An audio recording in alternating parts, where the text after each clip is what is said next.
नमस्कार दोस्तों, आप सभी का मेरे YouTube चैनल में स्वागत है। साथ ही साथ सभी डीएलएड सेकंड सेमेस्टर के बच्चों को डाइट औरैया से अखिलेश सर का नमस्कार।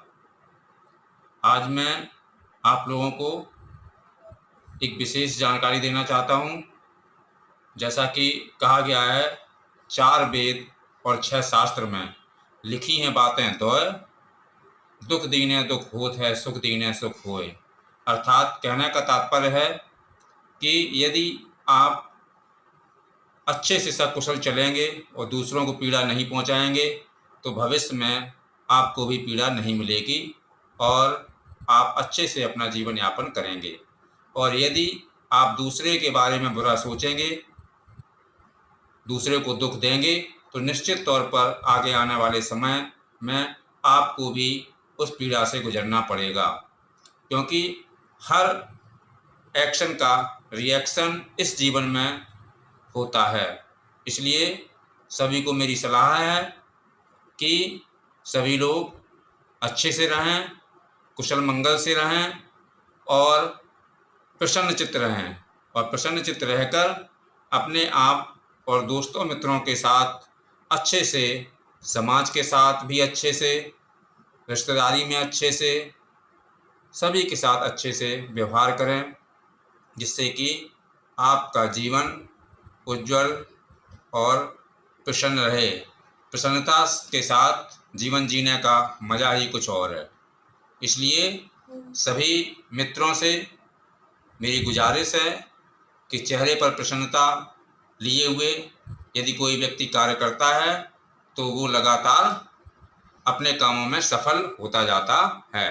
तो चलिए हम एक बार फिर अपने YouTube चैनल पर विषय हिंदी के अंतर्गत अध्याय 5, जिसका नाम है स्त्रानुसार गद्य पद्य में शब्दों, वाक्यांशों, विराम चिन्हों एवं समान ध्वनियों को समझना, ये आज का अध्याय है, अध्याय 5, जिसको हम लोग समझने का प्रयास करेंगे। और नोट्स मैंने तैयार कर लिया है। मैं उस नोट्स के माध्यम से आप तक अपनी बात पहुंचाने की कोशिश करूंगा। तो चलिए अब हम शुरू करते हैं।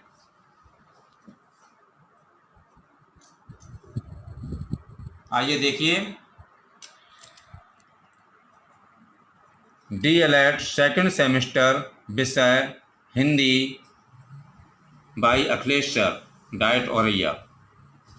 अध्याय 5 स्त्रानुसार गद्य पद्य में शब्दों, वाक्यांशों, विराम चिन्हों एवं समान ध्वनियों को समझना, ये आपका अध्याय का नाम है। इसमें इस अध्याय के अंतर्गत समास भी टॉपिक इसमें आता है, जो अध्याय 6 में भी समाहित है विस्तार से। और अध्याय 6 मैं पहले ही पढ़ा चुका हूँ और इसी समझ के कारण मैंने अध्याय 6 पहले पढ़ाया, क्योंकि इसमें भी समास के संबंध में थोड़ी चर्चा की गई है। तो चलिए अध्याय 5 को समझने का प्रयास करते हैं। देखिए, हम सभी जानते हैं कि छोटे बच्चे बहुत ही कोमल स्वभाव के होते हैं और कोमल स्वभाव के कारण ही वो किसी भी बात को तब अच्छे से समझ पाते हैं जब हम उनसे प्यार से बात करें, उन्हें प्यार से समझाएं। और सही मायने में हम सभी जानते हैं कि छोटे बच्चों का आईक्यू लेवल बहुत हाई होता है और वो किसी भी बात को बहुत ही शीघ्रता से समझते हैं और बड़े की कही हुई बात को शीघ्रता से पालन करने का प्रयास करते हैं। तो जब भी हम छोटे बच्चों को शिक्षा दें या शिक्षण कार्य करें उनके साथ, और वो भी भाषा से संबंधित, तो हम कुछ चीज़ों को ध्यान में रखेंगे जिससे कि बच्चे अच्छे से समझ सकें। तो इस अध्याय के अंतर्गत हम देखते हैं क्या क्या ध्यान रखना है। सबसे पहले तो देख लीजिए इंट्रोडक्शन के अंतर्गत, बच्चों के कोमल स्वभाव के कारण उन पर किसी भी बात का प्रभाव बड़ी शीघ्रता से पड़ता है। इसलिए जब शिक्षक बच्चों में ध्वनियों, शब्दों, वाक्यों की समझ विकसित कर रहे हों तो निम्न बातों का ध्यान रखना चाहिए। नंबर 1, भाषा में सरलता एवं मधुरता हो, ध्वनियाँ स्पष्ट हों, उच्चारण शुद्ध हो, शब्दों एवं वाक्यों में विराम चिन्हों को ध्यान में रखा जाए, ध्वनियों, शब्दों और वाक्यों का उच्चारण करते समय स्वर एवं उनके उतार चढ़ाव का ध्यान रखा जाए, भाषा का उच्चारण करते समय ध्यान रखा जाए कि लोक भाषा के उच्चारण का प्रभाव न पड़ने पाए। कभी कभी ऐसा होता है कि जब भी हम बच्चों से बात कर रहे होते हैं, बच्चों को सिखा रहे होते हैं भाषा के माध्यम से बोलकर, तो एक शिक्षक होने के नाते हम सभी का कर्तव्य बनता है कि हम अच्छे शब्दों का प्रयोग करें, अच्छी ध्वनि का प्रयोग करें, अच्छे वाक्यों का प्रयोग करें और साथ ही साथ जो भी व्याकरण संबंधी अशुद्धियाँ हम लोग छोड़ देते हैं वो उनसे सचेत रहें। और लोक भाषा, यहाँ पर शब्द आया था, लोक भाषा अर्थात हम जब भी बातचीत करें तो उनसे हम खड़ी बोली में बातचीत कर सकते हैं, बच्चों से क्षेत्रीय भाषा में बातचीत कर सकते हैं, लेकिन कुछ समाज के अंदर अशोभनीय शब्द भी अच्छे अच्छे पढ़े लिखे लोग बोलते हैं क्योंकि उनकी आदत में शुमार हो जाता है। तो हम प्रयास करें कि जब भी छोटे बच्चों को पढ़ाएं तो इस तरीके के अशोभनीय शब्दों का प्रयोग ना करें। अब हम चलते हैं शब्द की परिभाषा। शब्द की क्या डेफिनेशन होती है, क्या परिभाषा होती है, तो इस संबंध में विभिन्न शिक्षाविदों की अलग अलग परिभाषाएं हैं।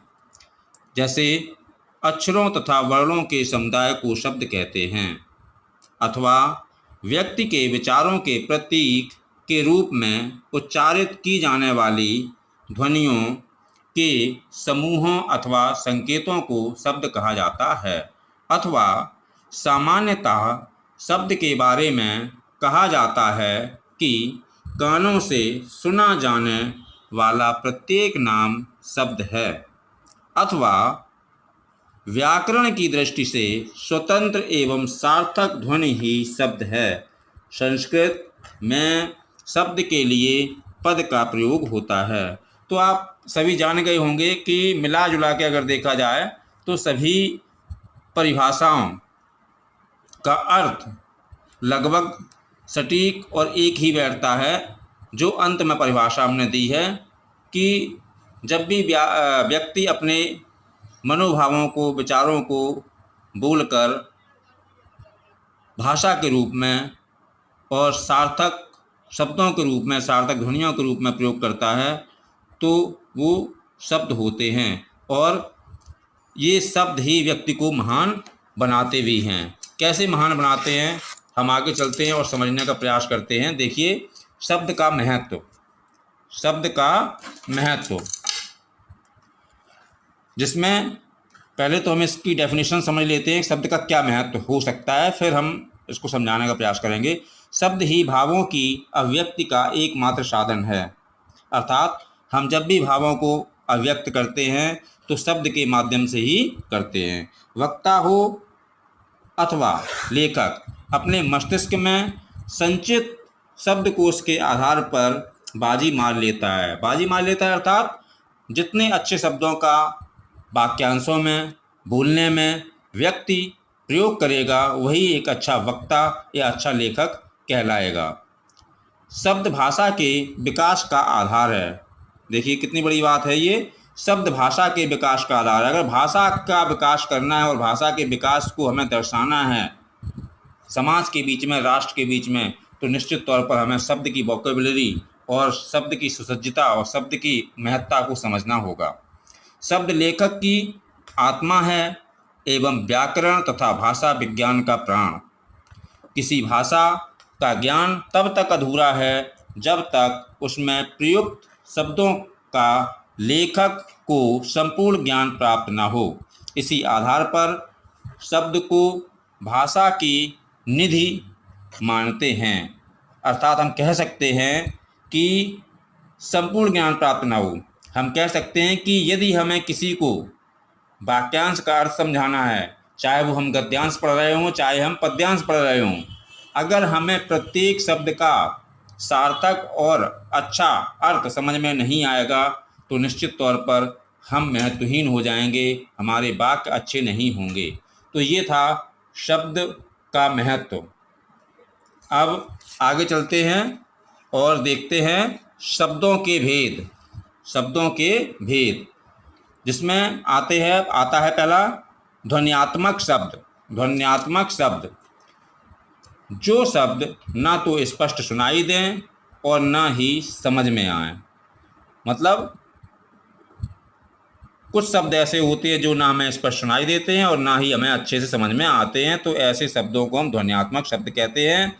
दूसरा वर्णनात्मक शब्द, जो शब्द पृथक अक्षरों से बनकर पृथक पृथक रूप से में सुनाई देते हैं, वर्णनात्मक शब्द कहलाते हैं। और सही मायने में वर्णनात्मक शब्द की उपयोगिता ध्वन्यात्मक शब्द की अपेक्षा अधिक है। वही चीज़ मैंने लिखी है, उपयोगिता की दृष्टि से मानव जीवन के लिए ध्वन्यात्मक शब्दों की अपेक्षा वर्णनात्मक शब्दों का अधिक महत्व है। वर्णनात्मक शब्दों में का तात्पर्य ये है कि जब हम किसी भी चीज़ को समझाते हैं तो हमें उस वाक्यांश का या उस शब्द का वर्णन ही करना पड़ता है, तभी बच्चे या व्यक्ति अच्छे से समझ पाते हैं।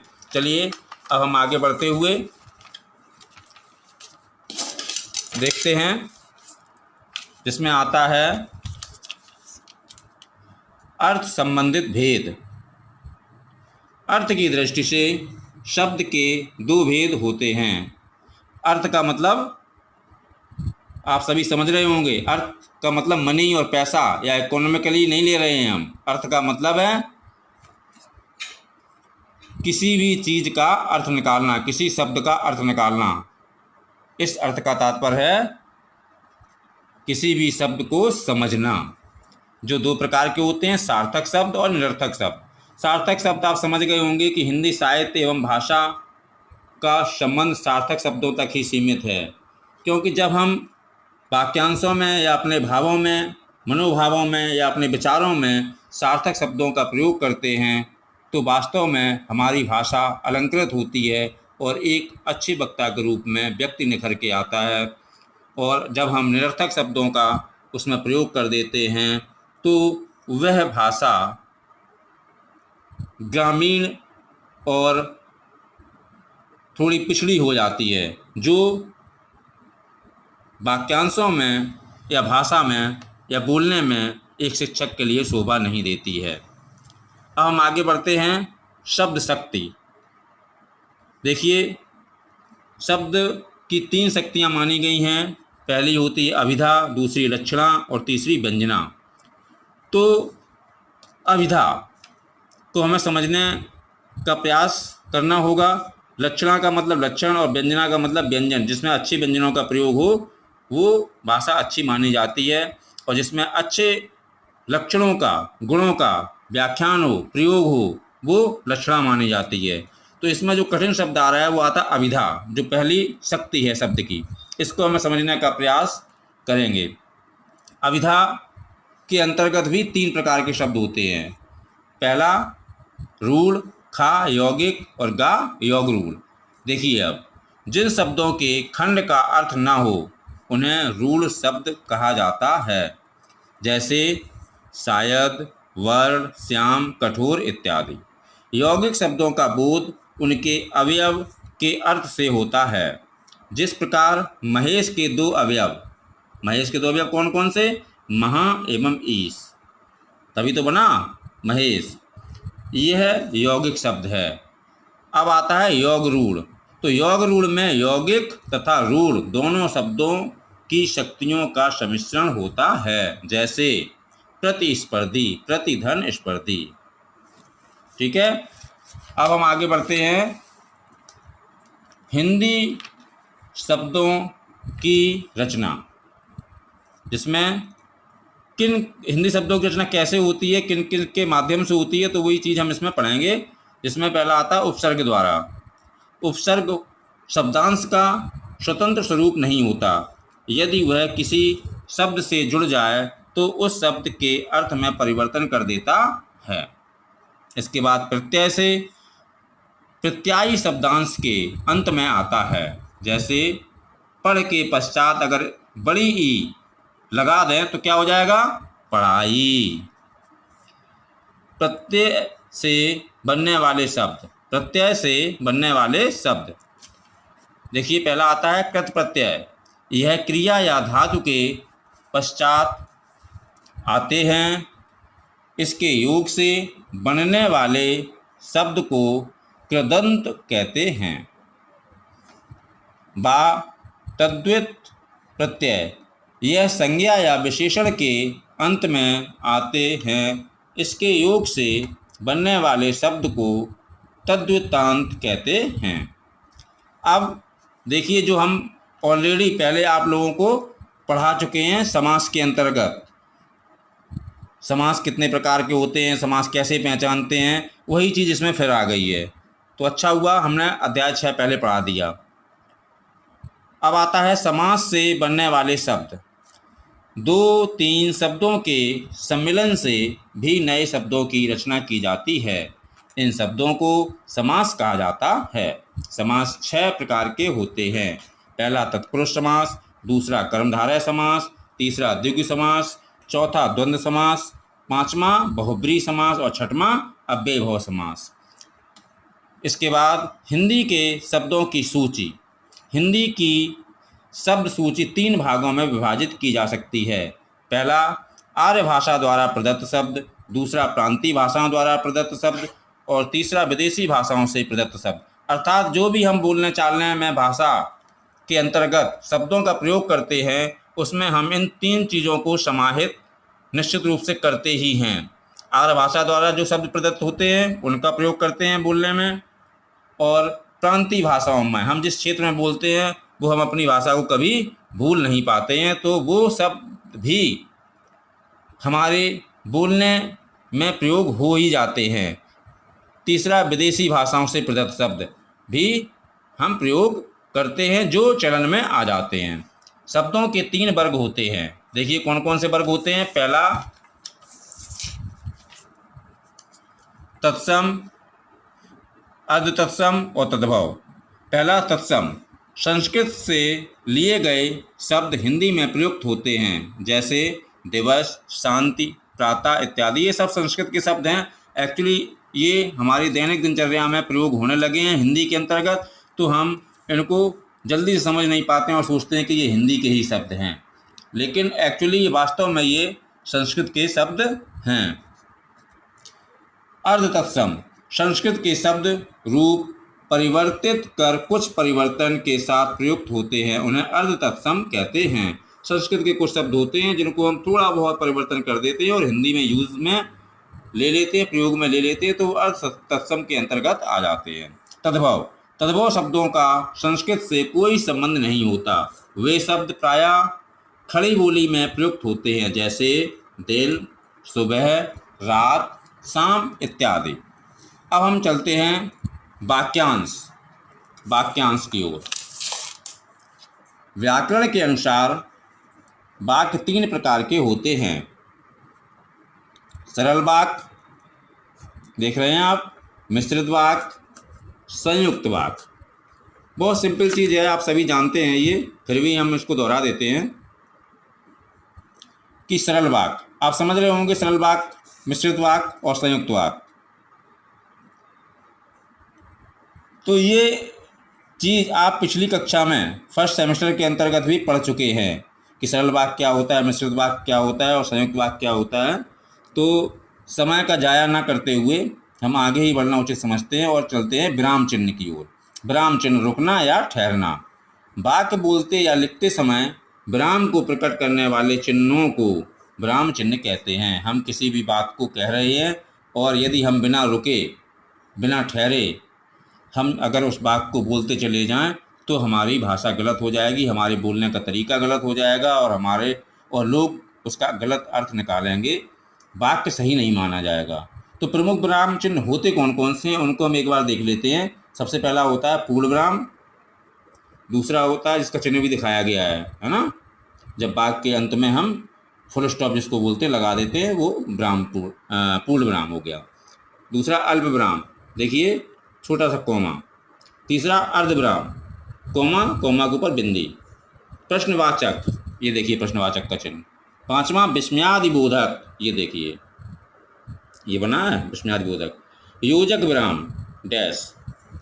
उद्धरण चिन्ह सिंगल डैश दोनों तरफ से लगाते हैं और एक सेंटेंस को या विशेष बात को हम बंद कर देते हैं। दूसरा इस तरीके से भी उद्धरण चिन्ह होता है। और आठवां लाघव चिन्ह, इस तरीके से नीचे की ओर बिंदी रख देते हैं।